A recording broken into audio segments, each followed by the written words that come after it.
अरे बिकिया, हे रोहित सुनना, देख काका बैठल बाड़े और एगो पड़कवा धराओ ना, काका के पिछुआड़िए में बिक देवल जाई। कुछ हो तो माई बड़ी मारी। अरे बोकवा केहू जानी तब ना, रुक हम पटाखा लेके आवतानी। ए माई देना पटकवा। लो सन, बाकी बड़ी ध्यान से छोड़ी हो सन। ठीक बा माई।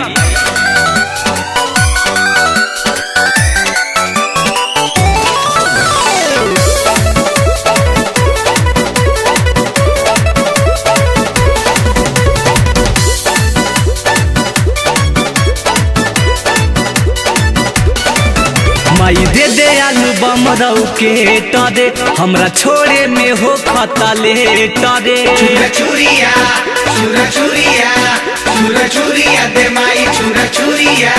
माई दे दे आलू बम रऊ के टरे, हमरा छोड़े में हो खता ले टरे। कहत रही कि राखो सदूरी। लट गईले। अरे भागा सरे ना तक उठा जाइबे। धोती में काका के घुसा छुरा छुरी, धोती में काका के घुसा छुरा छुरी, धोती में काका के घुसा चूरा चूरी, धोती में काका के घुसा चूरा चूरी।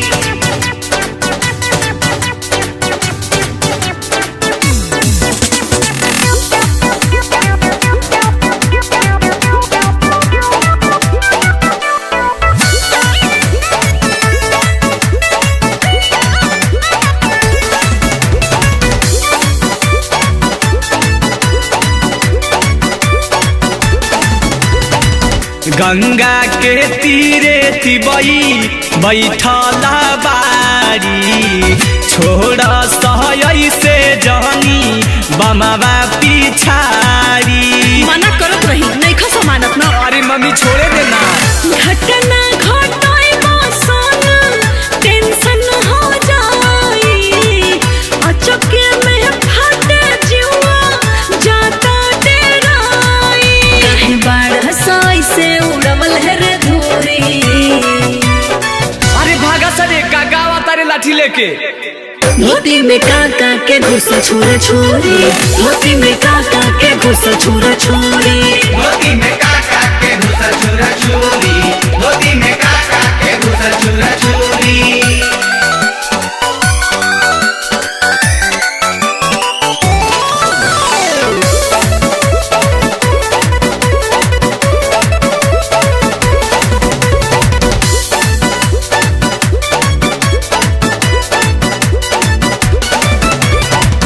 इहे बहमौका मम्मी बोला ना बात हो, धुआं उठल बा सगरी देख ना घाट हो। अरे बिकिया, सारा पड़कवा छोड़ दे, लेकिन कुछ बाचल बा।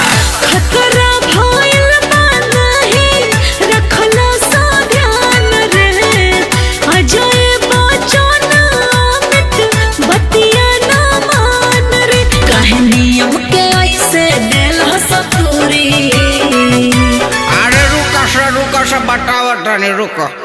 धोती में काका के घुसा छुरा छुरी, धोती में काका के घुसा छुरा छुरी, धोती में काका के घुसा चूरा चूरी, धोती में काका के घुसा चूरा चूरी।